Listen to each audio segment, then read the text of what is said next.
Oke, kenalin, aku Januari Ilyas, aku dari Perpustakaan dan Sains Informasi Unpad Angkatan 2020.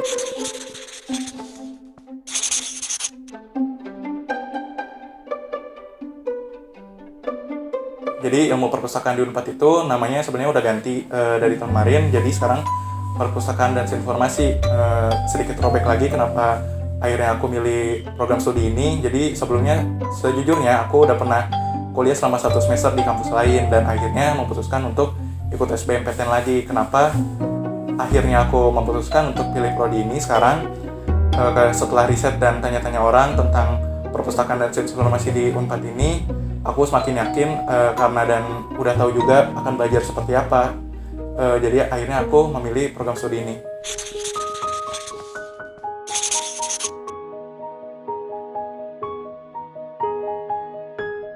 Iya, ada sih, ada banget dan mulai dari yang di Unpad dulu nih, di Perpustakaan dan Sains Informasi Unpad ini ada di bawah naungan Fakultas Ilmu Komunikasi atau biasa disebut anak-anak juga Vkom. Dan di Vkom ini jadi nanti di Perpustakaan dan Sains Informasi nggak cuma dapat ilmu tentang perpustakaan dan informasinya aja, jadi karena di bawah naungan Fakultas Ilmu Komunikasi tentunya dapat ilmu pengetahuan, terus keterampilan di bidang komunikasinya juga. Terus buat di kampus lain itu kayak aku ambil contoh di UB itu Ilpus itu masuknya ada di Fakultas Ilmu Administrasi, dan di UNER itu ada di FISIP, dan di UI itu ada di FIB kayak gitu, dan mereka juga punya kehasannya masing-masing.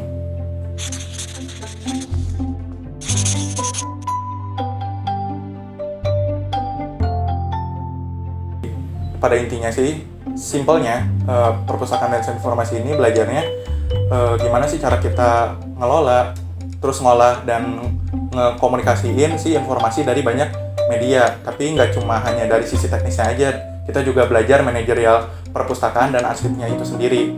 Terus buat beberapa contoh mata kuliah yang udah pernah aku pelajari sebelumnya itu pasti ada pengantar ilmu perpustakaan dan informasinya, terus penulisan artikel dan resensi buku. Lalu kalau dari mata kuliah ilmu komunikasinya itu ada pengantar ilmu komunikasi, ada public speaking, dan juga fotografi.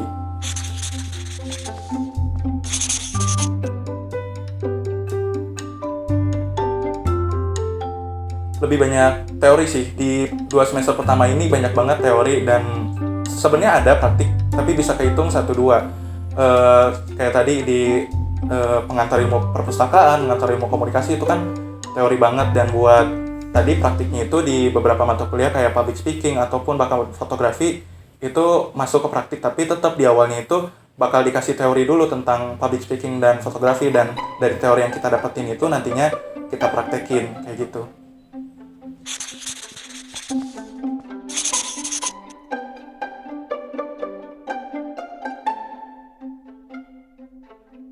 Kalau buat praktik yang ilfus banget, sebenarnya aku baru dapetin di semester sekarang, di semester 3. Itu ada di mata kuliah layanan informasi dan perpustakaan. Kemarin itu baru banget praktik buat observasi ngerjain artikel, tugas artikel.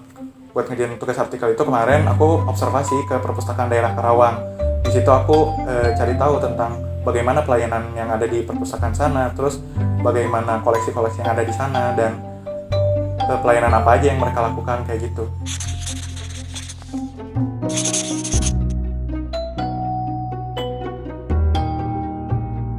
Kalau fun fact yang aku alami selama ini, perpustakaan itu identiknya sama buku kan, karena di perpustakaan itu biasanya banyak buku-buku, jadi otomatis anak mahasiswa perpustakaan juga identik sama nempel banget sama buku. Sebenarnya enggak juga, iya nempel sama buku, tapi nggak harus buku kan. Tadi juga dari namanya perpustakaan dan informasi itu nggak melulu tentang buku, jadi nggak selalu perpustakaan itu nempel banget sama buku kayak gitu.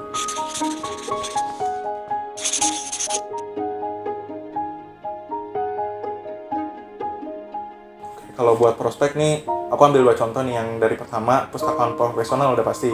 Perpustakaan profesional ini nantinya ngelola informasi, ngelestarikan ataupun mengomunikasikan informasi itu, dan pastinya berbasis teknologi informasi dan komunikasi. Lalu contoh keduanya itu pengelola aset digital, itu juga bisa jadi prospek kerja dari lulusan perpustakaan dan sains informasi, di mana mereka nantinya akan mengelola aset-aset digital dari sebuah kekayaan intelektual institusi gitu. Dan sederhananya seperti ini, setiap lembaga pasti punya data atau informasi atau dokumentasi, dan mereka butuh orang-orang untuk yang bisa mengelola data, informasi, atau dokumentasi itu.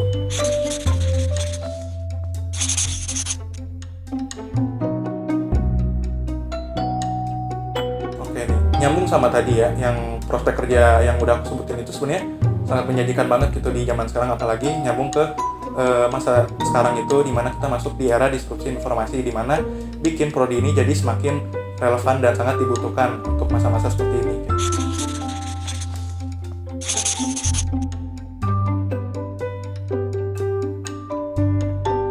Yang pasti sih jangan ragu, karena biasanya yang milih perpustakaan dan informasi ini kebanyakan itu pasti ragu banget di awalnya.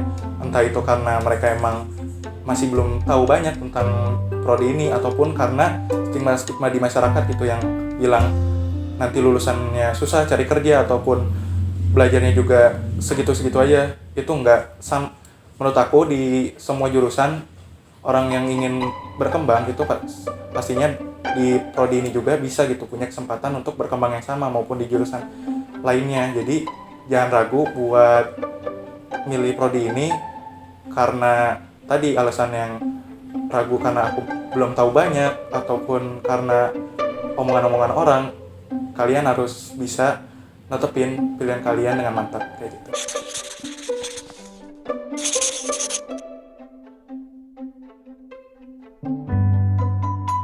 Penting sih, penting banget. Jadi itu biasanya nanti kalau lo nggak tahu tentang diri lo sendiri, nanti biasanya di tengah-tengah tuh lo bakal ngerasa salah jurusan gitu. Ya benar sih, benar. Berarti kalau pakai layanan pilih jurusan oke banget dong ya? Oke banget sih.